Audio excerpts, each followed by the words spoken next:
livre para todos os públicos.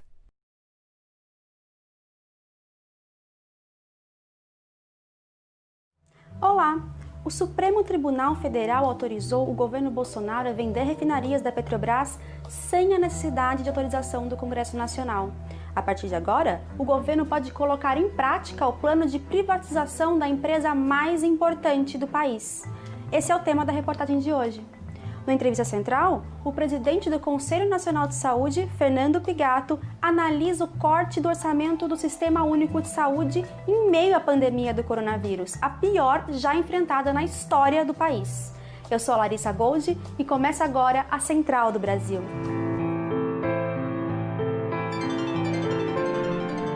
Central do Brasil. O presidente dos Estados Unidos, Donald Trump, está com coronavírus. Lá, como cá, a irresponsabilidade com a saúde e a vida da população é uma marca. Depois de minimizar a pandemia, rejeitar o isolamento social, evitar o uso de máscara, Trump está doente em meio à campanha eleitoral. O cientista político André Singer faz uma projeção do cenário político brasileiro a partir da análise do debate entre Trump e o candidato democrata Joe Biden, que aconteceu nesta semana. Confira no Embarque Imediato. Embarque Imediato. O que eu acho interessante é o eleitor brasileiro prestar atenção no processo eleitoral norte-americano, porque várias das coisas que estão acontecendo nos Estados Unidos podem se repetir aqui. Eu não estou dizendo que elas vão se repetir, mas elas podem se repetir, sobretudo devido ao fato de que o presidente Bolsonaro ele tende, né, a repetir ou às vezes até imitar mesmo certas posturas do presidente norte-americano Donald Trump. No debate presidencial norte-americano, o que me chamou a atenção, uma das coisas que me chamou a atenção, foi o fato de que o atual presidente dos Estados Unidos, Donald Trump, entrou no debate aparentemente disposto a inviabilizar qualquer troca de ideias. Ele o tempo todo interrompia o adversário, falava no meio, falava alto, provocava, de tal maneira que o debate acabou ficando bastante conturbado, né? E um debate desse tipo, muito cheio de agitação, dificulta muito para o telespectador prestar atenção, né, nas propostas, nas ideias que são veiculados pelos dois oponentes.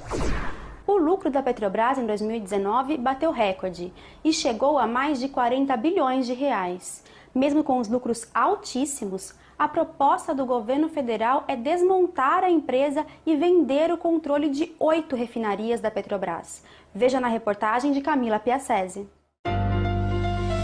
Nacional. A Petrobras é um patrimônio do povo brasileiro e a petroleira passa por um processo de desmonte que representa um risco à soberania nacional. A proposta do governo Bolsonaro é vender os ativos da Petrobras, BR Distribuidora, Liquigás, Gaspetro, 8 refinarias e a rede de gasoduto TAG estão na lista. O plano do governo é se desfazer da Petrobras para fazer caixa com a privatização da empresa. O servidor da usina de xisto e diretor do Sindipetro do Paraná e de Santa Catarina, Mário Dalzotti, afirma que vender refinarias não aumenta a disputa de preço dos combustíveis. Não está vindo um investimento novo. Eles estão vendendo um ativo que já existe, não vai ter um investimento novo. Se quisesse concorrência, tinha que incentivar uma refinaria próxima da outra, né, com toda a logística que existe. E aí teria uma concorrência. O presidente Bolsonaro parece não pensar assim. Na quinta-feira, em um evento no Rio de Janeiro, elogiou a decisão do Supremo Tribunal Federal de autorizar a venda de refinarias da Petrobras sem o aval do Congresso Nacional. Com a venda das refinarias, o Brasil vai vender o óleo bruto sem passar por qualquer processo de refino. O país fez investimento na área e tem condições de produzir mais gasolina e diesel, diminuindo a necessidade de fazer importações.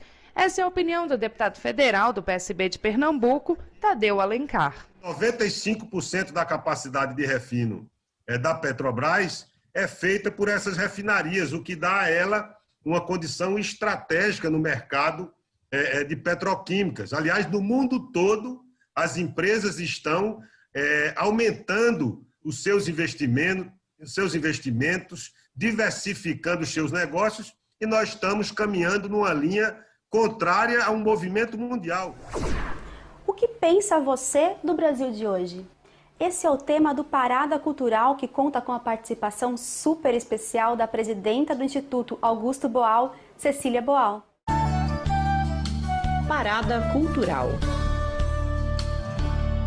Eu sou Cecília Boal e eu estou aqui a convite do programa Central do Brasil para falar de um outro programa que o Instituto Augusto Boal está apresentando no seu canal de YouTube.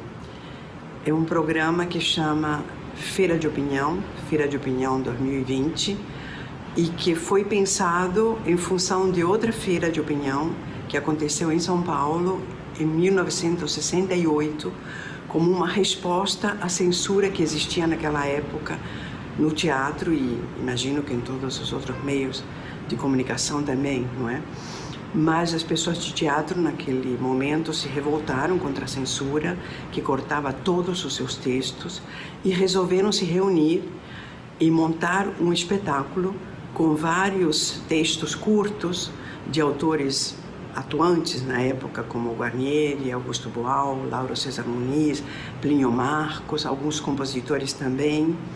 E em homenagem e lembrança a esse gesto de rebeldia, a esse gesto de resistência, o Instituto Augusto Boal resolveu propor uma nova feira. E para esta nova feira foram convidados novos dramaturgos e dramaturgas. Então, toda semana nós apresentamos um novo programa no nosso canal. Nosso próximo programa, na terça-feira, dia 6 de outubro, quem vai responder a pergunta "Que pensa você do Brasil de hoje?" vai ser o Movimento Sem Terra. Desde o início da pandemia, os movimentos populares têm realizado diversas ações de solidariedade em todas as regiões do país. Dessa forma, foi possível amenizar os efeitos sociais provocados pela crise sanitária, principalmente a fome. Confira algumas delas nos Trilhos do Brasil com Gabriel Oliveira. Trilhos do Brasil. Começar o dia se alimentando bem faz toda a diferença.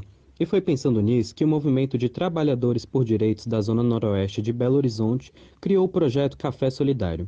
A atividade teve início no último mês de setembro e acontece todas as quartas-feiras pela manhã em diversos pontos das comunidades. Mais do que uma ação solidária para alimentar os trabalhadores que madrugam a caminho das respectivas jornadas, a ação também busca dialogar e conscientizar a população sobre a retirada de direitos, pandemia, auxílio emergencial, entre outros assuntos que impactam diretamente os moradores das periferias de Minas Gerais e do Brasil. No estado de Alagoas, a união do Periferia Viva com o Movimento de Trabalhadores por Direitos resultou na Farmácia Viva. Localizada na beira da Laguna Mundaú, o espaço que no início da pandemia era tomada por entulhos, hoje dá vida a 6 hortas que já contam com mais de 30 espécies de plantas medicinais. Samuel Drummond, integrante do MTD, reforça que a ideia é expandir o conhecimento popular sobre o assunto, englobando até mesmo outros projetos. Agora nós estamos avançando para construir as hortas populares e o projeto das cozinhas populares. Tudo consorciado, né? Enxergando que o debate da soberania alimentar, do que a gente come, do que a gente adoece, e que isso tudo está muito ligado. E tem mais iniciativa da campanha Periferia Viva.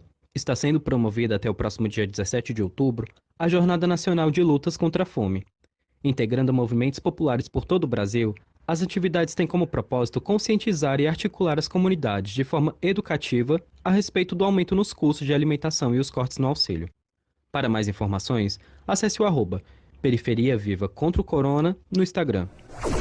O Conselho Nacional de Saúde lançou uma campanha que reivindica a manutenção do orçamento de 35 bilhões de reais para o Sistema Único de Saúde em 2021. Sem a garantia desse recurso, o direito à saúde previsto na Constituição ficará totalmente comprometido. Na entrevista central de hoje, Jonatas Campos conversa sobre o assunto com o presidente do Conselho Nacional de Saúde, Fernando Pigato. Entrevista Central. Nossa entrevista central de hoje conversa com Fernando Pigato. Ele é presidente do Conselho Nacional de Saúde, um órgão que integra o Ministério da Saúde e uma instância deliberativa do SUS, do Sistema Único de Saúde no Brasil. Fernando, obrigado por nos conceder essa entrevista. Fernando, você está nas discussões mais importantes sobre a saúde do povo brasileiro e eu vou começar com uma pergunta muito direta sobre o teto de gastos que impacta no orçamento da saúde. Qual é a previsão? Quais os principais desafios para a saúde brasileira em 2021, contando com o teto de gastos e com o novo orçamento para a saúde? Nos últimos anos, depois que ela começou a entrar em vigor, nós já tivemos retirados das áreas sociais bilhões de reais e na saúde em torno de 22,5 bilhões até esse ano, né, com a aplicação do teto. E, logicamente, que também temos aí pesquisas, inclusive da Organização Pan-Americana da Saúde, que voltaram a aumentar os índices de mortalidade infantil em nosso país, inclusive desde 2018. Então, é importante a gente destacar que essa nossa luta do Conselho Nacional de Saúde pela inconstitucionalidade, né, deste teto de gastos, quanto à luta pela revogação junto ao Congresso Nacional, não é de hoje. Nós hoje somos amicus curiae de várias ações diretas de inconstitucionalidade que estão tramitando no Supremo e também estamos aí com uma petição pública exigindo que ela seja revogada juntamente com a manutenção do recurso que foi colocado emergencialmente esse ano, um piso de mais de 35 bilhões, que deu as condições para que o SUS pudesse enfrentar esta pandemia. Eu gostaria de saber como está a discussão dentro do Conselho sobre o pós-pandemia, inclusive com esse desafio de ter menos verbas para a saúde dentro do SUS, que foi quem segurou essa pandemia aqui no Brasil, foi quem deu a sustentação para a população brasileira. Se não fosse o SUS, se não fosse a nossa luta e se não fosse a adesão da maioria da população brasileira ao que orienta a Organização Mundial da Saúde e as autoridades sanitárias, com certeza o cenário, que já é triste, né? Já temos aí cerca de quase 150 mil óbitos, né? Mais de 5 milhões de pessoas infectadas, sendo que com a subnotificação nós podemos aí, as pesquisas apontam, até mais de 30 milhões de pessoas infectadas e somos uma população de 210 milhões de brasileiros. Ou seja, a gente precisa continuar vigilante para que esta questão da pandemia seja controlada em nosso país. E nós nos preocupamos muito, né, com as irresponsabilidades que às vezes tomam conta, né, das pessoas, das autoridades. Fernando, e falando do governo Bolsonaro, então, agora nós temos um ministro, que é o ministro Pazuello, depois de passar aí meses como ministro interino. Como está a relação com o atual ministro da Saúde e o Conselho Nacional de Saúde? Nós, na verdade, desde a saída do ministro Mandetta, nós tínhamos solicitado audiência da mesa diretora com o então ministro Taixe, que nós não tivemos nem resposta, e, logicamente, quando o atual ministro assumiu interinamente, nós já tínhamos solicitado audiência. Fomos recebidos numa audiência no início do mês de setembro. A pauta prioritária nossa, logicamente, que era única, exclusivamente institucional, e dentro dessa pauta institucional estava a relação com o orçamento, que já nos preocupava naquele momento, porque já tinha, na verdade, aí essa comprovação de que o orçamento seria diminuído no ano que vem com relação ao piso emergencial, e nós tratamos disso com o ministro Eduardo Pazuello, depois foi confirmado como ministro oficial, né? Na época que a gente reuniu, ele ainda estava como interino, na semana seguinte ele foi confirmado, onde nós chamamos a responsabilidade do Ministério da Saúde para que lutasse junto ao Congresso Nacional para que tenhamos no ano que vem a manutenção desse piso emergencial. Para assinar a petição em defesa do SUS, acesse o site conselho.saude.gov.br. Participe! Chegamos ao final do nosso programa. Siga a Central do Brasil nas nossas redes sociais. Nosso perfil no Instagram é o @programa Central do Brasil. Até segunda-feira e um bom final de semana!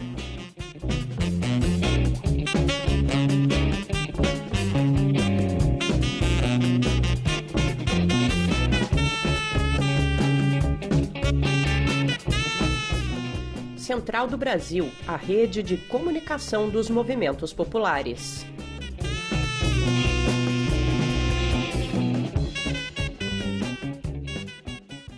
Bom dia, boa tarde, boa noite.